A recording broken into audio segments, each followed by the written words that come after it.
2025년 7월 27일 오후 3시 12분. 중국의 심장부에서 인류 역사상 가장 끔찍하고 참담한 재앙이 시작됐습니다. 중국 후베이성 일대에 자리한 삼엽댐이 예기치 못한 구조적 균열로 인해 붕괴되면서 엄청난 양의 물이 순식간에 하류로 쏟아져 내렸습니다. 불과 4시간 만에 중국 수도 베이징은 완전히 물에 잠기고 수천 년의 역사를 지닌 자금성이 홍수에 휩쓸리는 충격적인 장면이 전 세계 생중계로 중계되었습니다. 이번 사태는 단순한 자연재해를 넘어서 인류의 오만함이 불러온 인재로 평가되고 있습니다. 수십 년간 중국 당국은 자연을 제압할 수 있다는 슬로건 아래 초대형 인공구조물을 만들어냈지만 이번 대붕괴는 그러한 사고방식이 얼마나 위험하고 무모한지 여실히 보여주었습니다. 삼엽댐은 세계 최대의 수력발전소로 알려져 있으며 한때 중국의 과학기술과 국력을 상징하는 현대의 만리장성이라 불리기도 했습니다. 그러나 이번 붕괴는 단지 시간 문제였다는 주장이 수면 위로 떠오르고 있습니다. 홍수가 발생하기 며칠 전부터 후베이성과 상류 지역에서는 기록적인 폭우가 연일 쏟아졌고 댐 주변의 수위는 연속적으로 최고치를 경신하고 있었습니다. 기상청의 수차례 경고에도 불구하고 당국은 안전하다는 입장을 고수했습니다. 하지만 오후 3시, 중심부 콘크리트에 생긴 미세한 균열이 급속히 퍼지며 이 거대한 댐은 마치 성냥개비처럼 붕괴되고 말았습니다. 붕괴 이후 불과 12분 만에 유속 초당 150m의 거대한 물살이 하류를 향해 돌진했고 양쯔강 중하류 일대의 도시들은 순식간에 물바다로 변했습니다. 홍수는 북쪽을 향해 무자비하게 밀려 올라갔습니다. 수도 베이징은 지리적으로 삼엽댐과 떨어져 있음에도 강과 수로를 따라 연결된 수압의 영향으로 중심부가 급속히 침수되었습니다.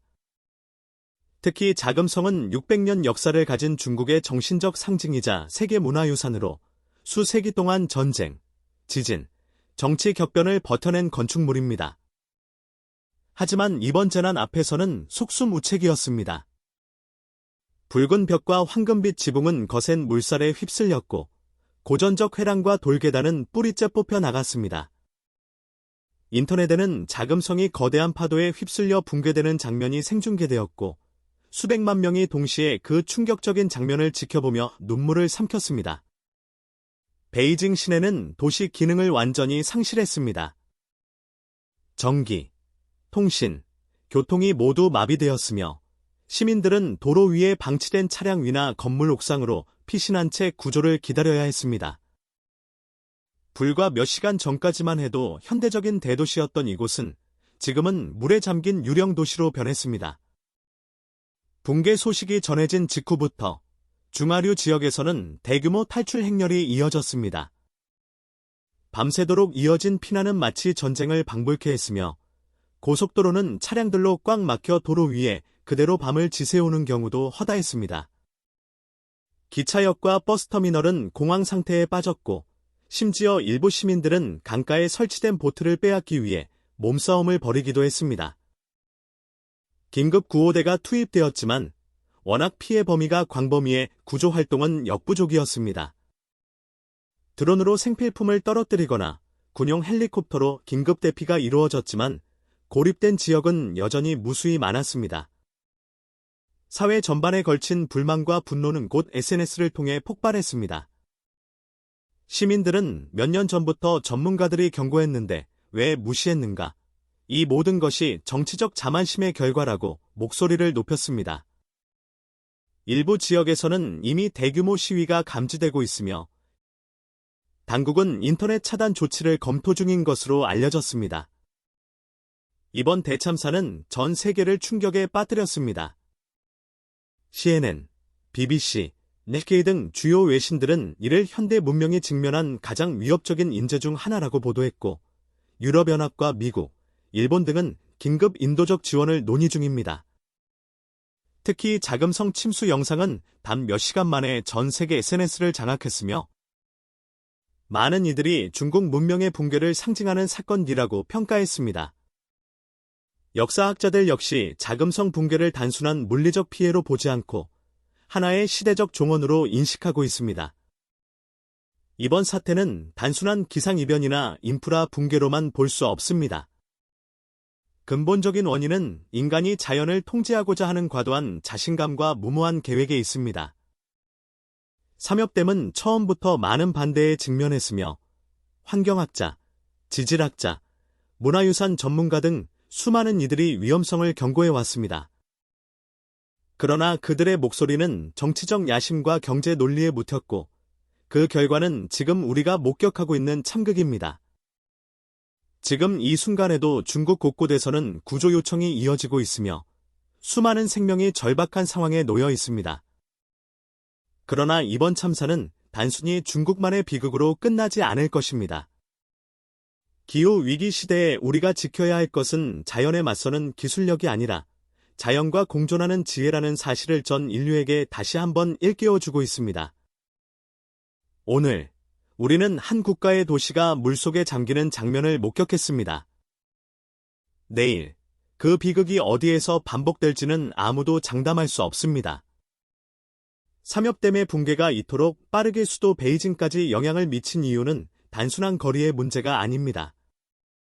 중국의 강수 체계는 북에서 남, 동에서 서로 이어진 복잡한 수계 구조를 가지고 있으며 특히 양쯔강과 연결된 수로, 운하, 분지, 평야 지형은 하나의 거대한 물순환 시스템으로 작동합니다.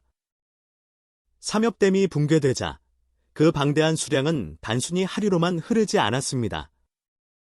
충격적인 수압 변화와 범람은 수로 전체의 반향을 일으켜 북쪽으로 연결된 하천과 운하를 따라 수십 개의 도시로 급격히 확산되었으며 평소에는 배수가 원활했던 베이징의 하수 및 도심 지하수로까지 역류하게 만들었습니다.